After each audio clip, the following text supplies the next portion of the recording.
The 70s and 80s were some of the most drab, mundane, and uneventful decades in the history of time, and this has been an undisputable fact since ever. Just nothing really happened.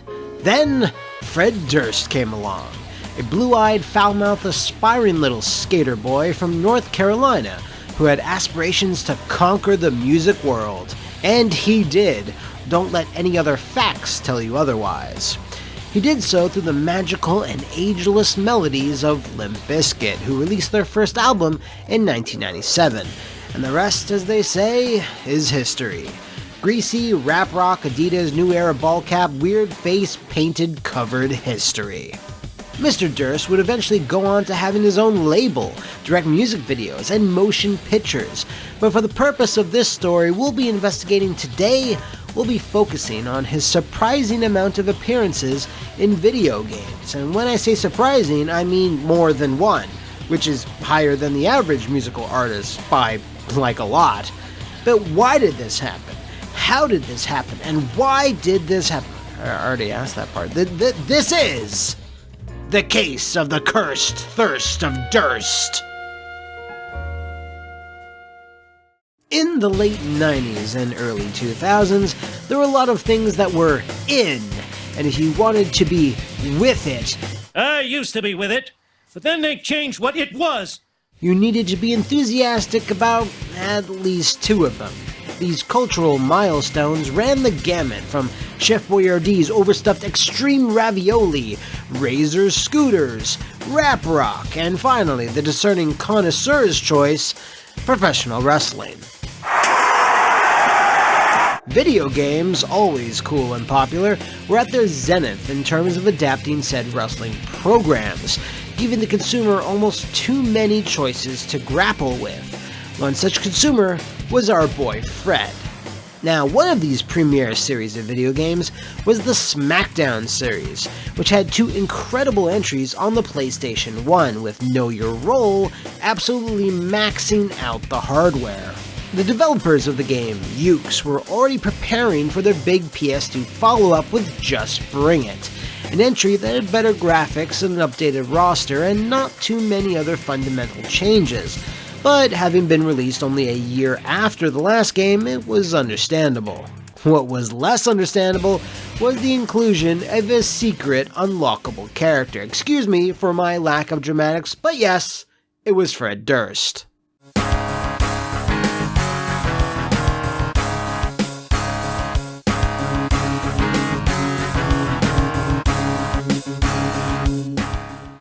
Now your first question is arguably, of course, why? Well, secret characters were never a taboo in wrestling games. You get things like managers, legends, mascots, and the like, and if you're very terrible, i.e. Nitro or Thunder, you get a bunch of made-up, moronic malarkey. What the? Who the? What the hell is a sting? Going back to the WWF, something important happened in the year 2000, specifically at the Armageddon pay-per-view. No, it wasn't that Chris Jericho beat Kane, or that Kurt Angle beat everybody, and it certainly wasn't the fact that the Wonder Boys, Steven Regal and Hardcore Holly, tore the house down. No, it was because The Undertaker had changed theme songs, going from Kid Rock's American Badass to Limp Bizkit's Rollin'. A big upgrade, if you ask me. The Big Undie proceeded to wheel out on his push bike to Rollin', open parenthesis, air raid vehicle, close parenthesis, well into 2002. However, Just Bring It would be the first WWF game that would need to get the license to this new song to stay up to date, something incredibly important in the ever-changing landscape of professional wrestling. Approval for licensed content needs to be sought out for other forms of media, so Fred Durst was claimed to have said, sure. Or, more likely, alright, partner. Keep on rolling, baby. You know what time it is. But he did have one other caveat. He would need to be inserted into the game itself as a fully playable character, his own moveset, entrance, the whole 9 yards. Well, this man doesn't have a limp biscuit, I can guarantee you. He's got more testicular fortitude than maybe anybody in this matchup. Now, any number of musical acts could charge even more for their song to be used, or be a huge penis for simply just saying no. But Fred Durst was Fred Durst, holding the song hostage not for money, but to simply have his likeness in a wrestling video game. As we can see in this footage, no expense was spared.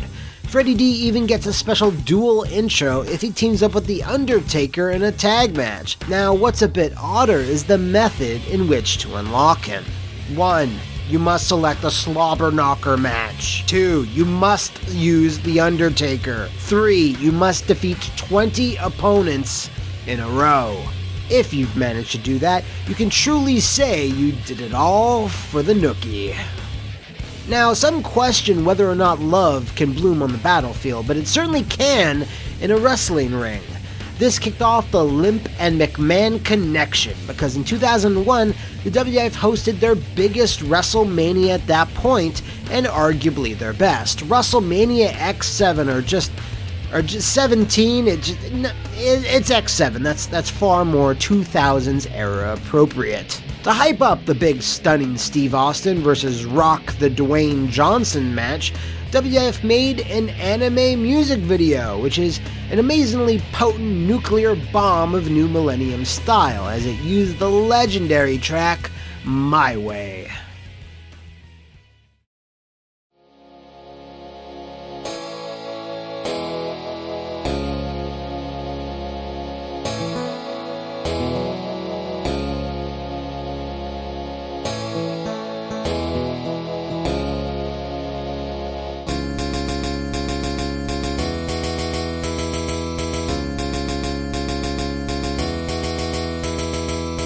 Things kept on rolling, because the very next year, Fred raised his red little head in the Xbox exclusive WWF Raw, which was made by the little-known Anchor Entertainment. Wait, what have they developed before?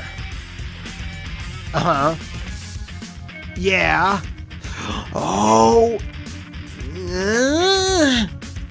Anyway, you might not have heard of this one, mostly because it was quite poor, as is Fred's intro, as we are seeing.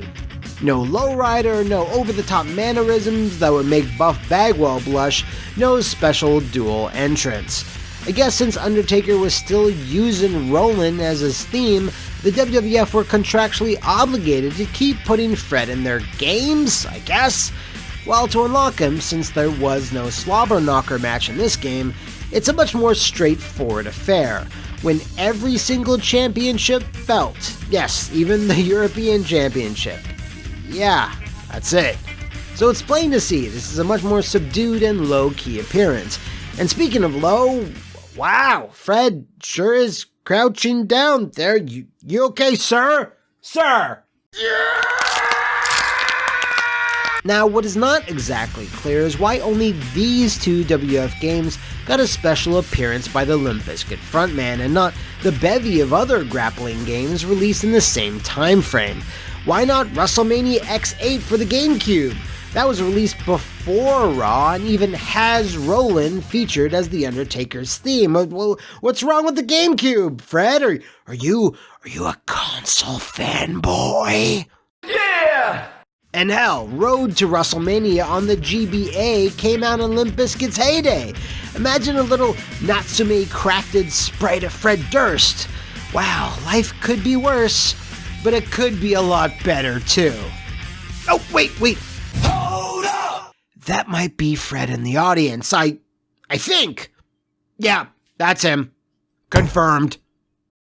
Leaving the WWF behind us, we are now moving on to our final and perhaps most baffling aspect of this case.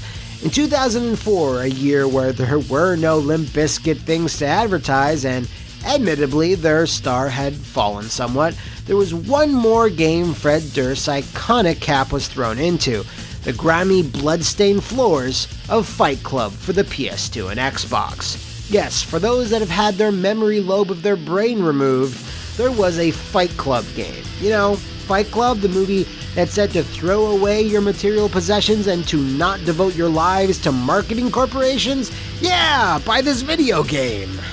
Lacking all the social and economic commentary of the film, and especially ignoring the number of other themes the novel tackled, Fight Club is an incredibly basic fighting game featuring an all-star cast, including Bob, Angelface, Irvin, Mechanic, Ricky, Lou, Raymond, and of course, Fred. Abraham Lincoln was also an unlockable character, which, if you're familiar with Fight Club, makes sense in a not making sense sort of way. Fred Durst, however, is way more mysterious. Our first clue, according to the essential chocolate starfish slapper living it up.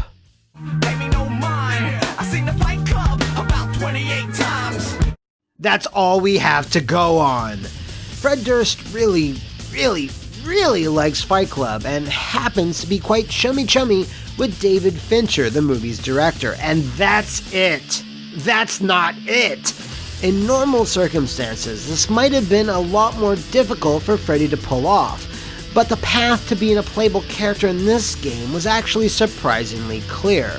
All of Limp Bizkit's albums up to that point were put out by Interscope Records, a subsidiary of the Universal Music Group, which you might know best from ruining thousands of YouTube videos. Fred was promoted to Senior Vice President of Interscope in 1999. Why is this important? Well, because Fight Club was distributed and published by Vivendi Universal, which we can assume helped grease the wheels to grant him his wish. This game also requires the least commitment to unlock the King of Rap Rock, as all you have to do is clear the story mode once, which, while simple, is probably a feat many people have probably never done, as it requires you to 1. Buy Fight Club, and 2. Play Fight Club. Much like the rest of the roster, Fred doesn't have anything unique setting him apart. His range is rather limited and possesses a mundane set of moves and attacks. This is another case of Fred simply wanting to be in a game without really caring if it was good or not. So it's rather a limp entry to go out on. I'm sorry. And so with that, we have run through the digital career of Mr. Durst throughout a variety of video games.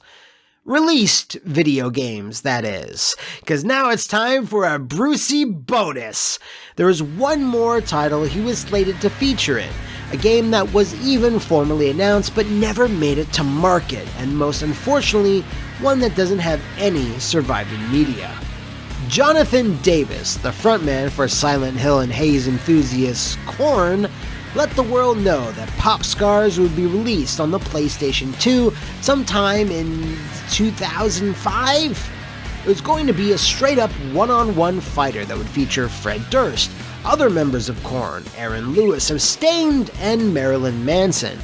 Davis claimed that Mary J. Blige and other artists from across the musical spectrum would also be included, with character design handled by comic book artist Marty Edmond. In terms of direction, American McGee was said to be heading up the project and would feature outlandish stages that would cater to that particular fighter's personality, so most likely Durst World would feature bouncing cars, skate ramps, and oodles of female backup dancers cosplaying as him. The stages would also have several obstacles that, well, let's just let Mr. Davis explain. There's going to be different traps and things that can really just eat them up. It's going to be gory, and it's going to be good. Okay, Pop Scars most likely became a thing to capitalize on the success of the Def Jam series, as Fight for New York had just released around the time of the reveal. But Davis seemed to ascertain that the game was created because I'm really excited about it because we spend most of our time gaming. It's music and games, that's my escape. I love it.